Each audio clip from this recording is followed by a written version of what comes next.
Roy Suryo nggak pernah lepas dari menghina orang. Assalamualaikum warahmatullahi wabarakatuh. Selamat berjumpa dengan channel saya, Goes Wise. Semoga teman-teman selalu diberi kesehatan dan dilimpahkan rizki dari Allah Subhanahu wa Ta'ala. Dr. Tifa dan Roy Suryo selalu menganggap dialah yang paling pintar, paling pandai, dan paling benar. Sementara kalau ada orang-orang yang nggak sepaham dengan dia atau nggak cocok dengan pendapat dia, mereka dianggap salah, mereka dianggap bodoh, dan nggak pernah lepas dari menghina orang. Roy Suryo nggak pernah lepas dari menghina orang. Nah, hari ini tanggal 26 Agustus 2026,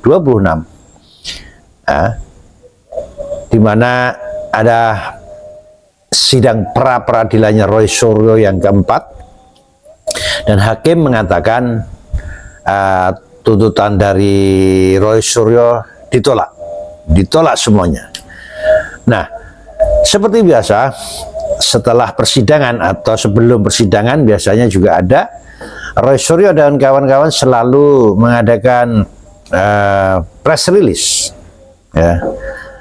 Nah, dalam press release tadi siang, Roy Suryo sudah kelihatan berbeda, ngomongnya nggak fokus, raut wajahnya jelas sangat nggak biasa lah, sepaneng, tegang, dan ya yang jelas nggak fokus. Tapi selalu, tadi saya katakan, dia tetap menghina orang. Nah, dari peradilan penolakan pra-peradilan ini, Roy Suryo tidak menerimakan, ya, tidak menerimakan, dan bahkan dia juga berlanjut ke pra-peradilan yang kelima, yang jadwalnya katanya sudah keluar nanti di tanggal 31 Agustus 2026. Jadi Senin kalau nggak salah ya. Nah, itu pra-peradilan yang kelima. Tapi yang jelas Roy Suryo dan Refli Harun menyanggah. Jadi dalam sidang pra-peradilan yang keempat itu ada hal yang dia bantah. Dia nggak mau terima, ya, menganggap hakim itu salah. Ya, seperti Tifa juga menganggap hakim itu salah. Dia dua orang ini memang beranggapan dia yang paling benar, paling pinter, nggak hanya di Indonesia tapi di seluruh dunia. Nah, dia juga Tifa itu juga mempermasalahkan statusnya. Kalau Roy Suryo di pra-peradilan dikatakan terdakwa, dia nggak terima. Katanya menurut versinya Roy Suryo ini berbeda dengan versinya hakim. Menurut dia yang benar, hakim yang salah. Demikian juga dengan Tifa, ya. Nah, sebelum kita lihat videonya, tolong di like, subscribe, dan share biar channel ini lebih berkembang lagi. Oke, tidak usah lama-lama, kita lihat videonya terlebih dahulu. Permohonan pra-peradilan pemohon tidak beralasan hukum sehingga sudah dipatutnya dinyatakan ditolak untuk seluruhnya.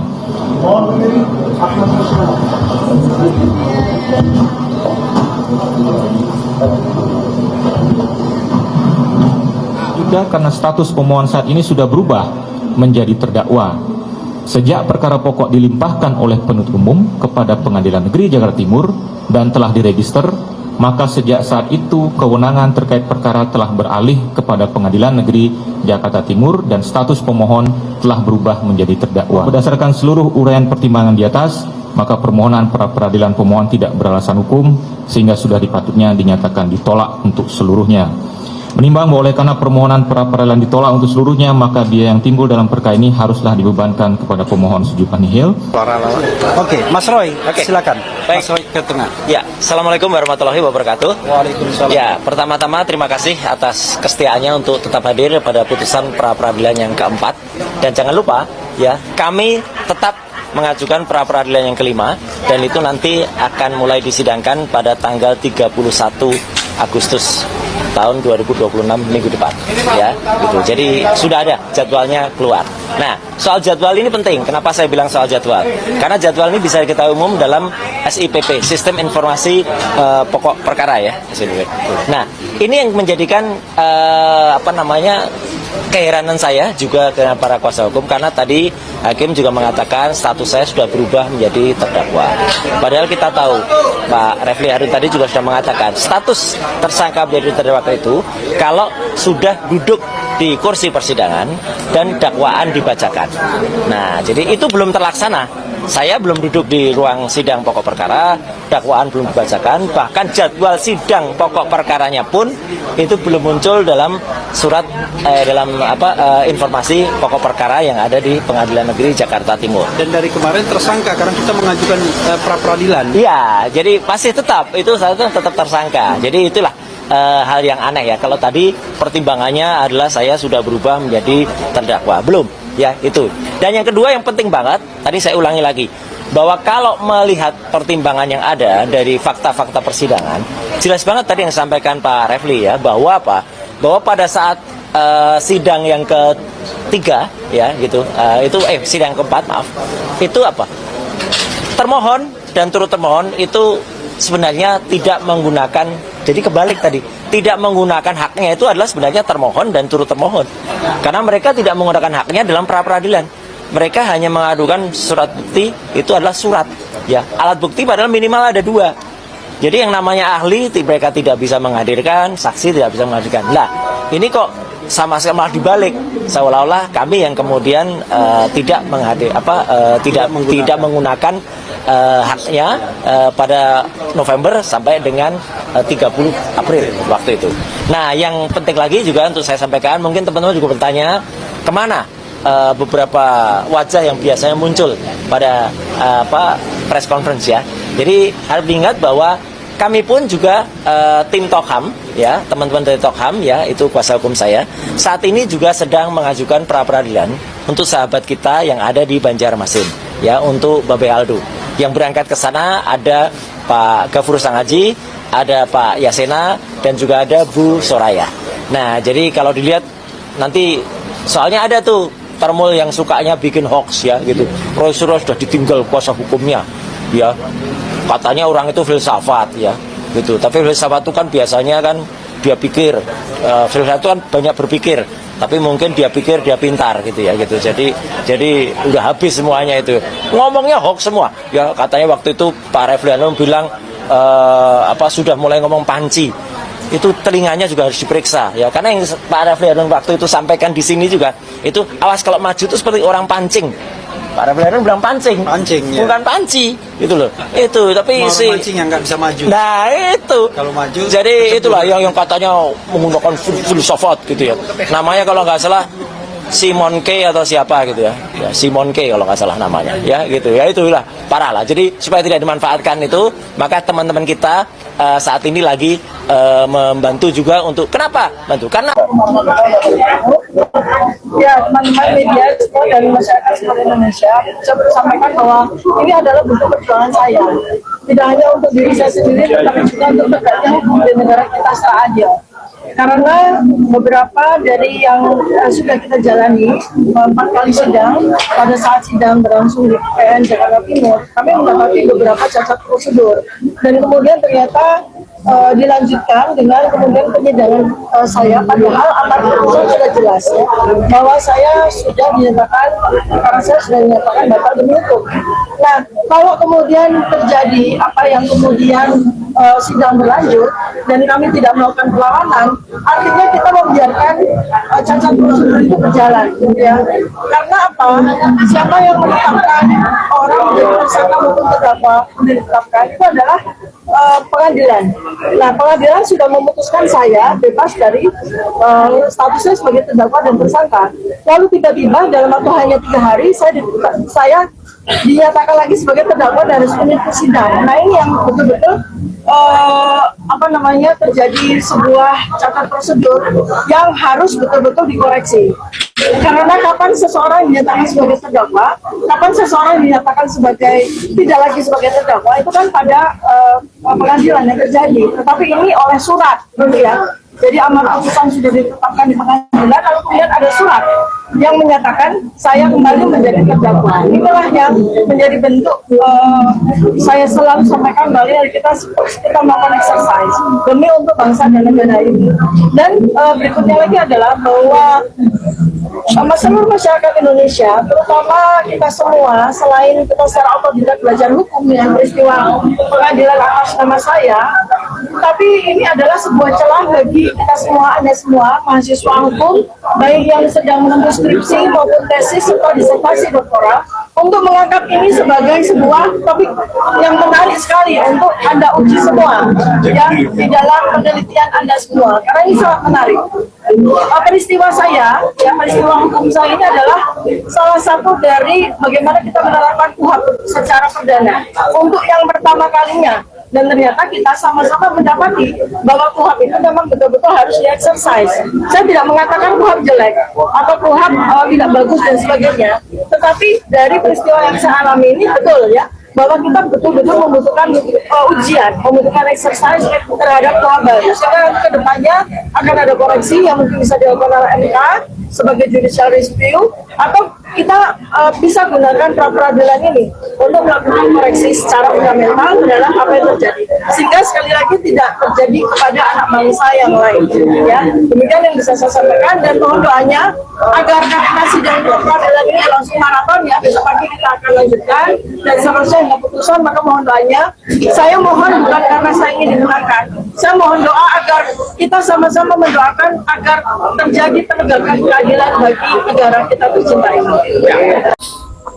Nah, dalam statementnya Roy Suryo mengatakan terdakwa, status terdakwa itu kalau sudah duduk di bangku di dalam persidangan, itu menurut Roy Suryo. Jadi apapun di negara ini, apapun harus nurut sama Roy Suryo. Apapun harus sepaham dengan Roy Suryo. Kalau tidak sepaham dianggap salah. Ya. Nah, satu apa yang diputuskan oleh hakim tentang status dia yang terdakwa itu dianggap tidak salah, tidak betul. Menurut dia, terdakwa itu kalau udah duduk di kursi persidangan, padahal ini sidang pokok perkara belum. Itu menurut Roy Suryo. Kemudian yang kedua dia menyatakan pra-peradilan kelima sudah didaftarkan dan sudah ada jadwal sidangnya nanti tanggal 31 Agustus. Dan Roy Suryo ini menghina salah satu YouTuber. Jelas dia hafal sebetulnya, tapi diplesetkan dari Simon John menjadi Simon Kay. Otaknya dan hatinya Roy Suryo ini udah dipenuhi dengan rasa kebencian, syirik dan sebagainya. Jadi nggak pernah, setiap kali dia ngomong di media, dia nggak pernah nggak menghina orang, nggak pernah. Ya, itu. Dan sedangkan Tifa tadi menyampaikan bahwa sebetulnya dia udah clear, udah bebas, tapi tiba-tiba muncul terdakwa lagi. Ini juga dia menganggap hakim salah, ya, hakim salah. Nah, sedangkan di pra-peradilan Roy Suryo sendiri sudah jelas bahwa hakim menyatakan menolak semuanya, dan status Roy Suryo terdakwa. Dua-duanya sekarang menjadi terdakwa, Roy Suryo dan Tifa. Nah, pertanyaannya sekarang, kenapa ini selalu berlarut? Kenapa Roy Suryo dan Tifa dibiarkan saja berkeliaran, baik di stasiun televisi, di YouTube, dia di podcast, itu dibiarkan bebas. Padahal apa yang dia lakukan saat ini itu sama dengan apa yang dituduhkan sekarang, menghina, mencemarkan nama baik. Nah, di sini saya beranggapan bahwa aparat hukum ini nggak tegas. Aparat hukum takut orang-orang yang ada di belakang Roy Suryo, atau memang aparat hukum ini memang sudah terbeli, ya.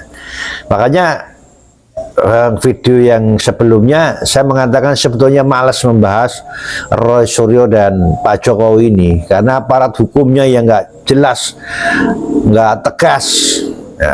Seharusnya dipercepat, ya. Bukan berarti saya pro Pak Jokowi, bukan, tapi mestinya karena ini masalah persidangan ini adalah pencemaran nama baik dan fitnah. Nah, Roy Suryo dan Tiva ini sudah menjadi terdakwa. Nah, dia bebas kemana-mana, selalu menghina orang, memfitnah orang. Ini seharusnya aparat hukum yang sudah bertindak. Jadi kesimpulan saya, aparat hukum ini satu, takut terhadap orang yang ada di belakangnya Roy Suryo. Yang kedua, memang lemah karena sudah terbeli. Sekali lagi, bukan berarti saya termul, bukan. Saya nggak punya kepentingan terhadap Pak Jokowi, ya. Yang jelas persidangan Tiva kelihatannya akan mulai, dan menurut SEMA, nah SEMA pun dipelesetkan sama siapa, Roy Suryo.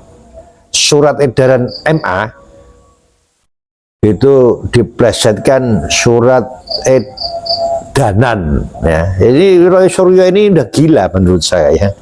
Nah, kalau menurut SEMA, surat edarannya MA, ini persidangan pokok perkara bisa langsung masuk, bisa dilaksanakan biarpun ada pra peradilan. Nah, semoga aparat hukum cepat bertindak tegas dan segera ada keputusan yang inkrah yang harus ditaati oleh semua pihak.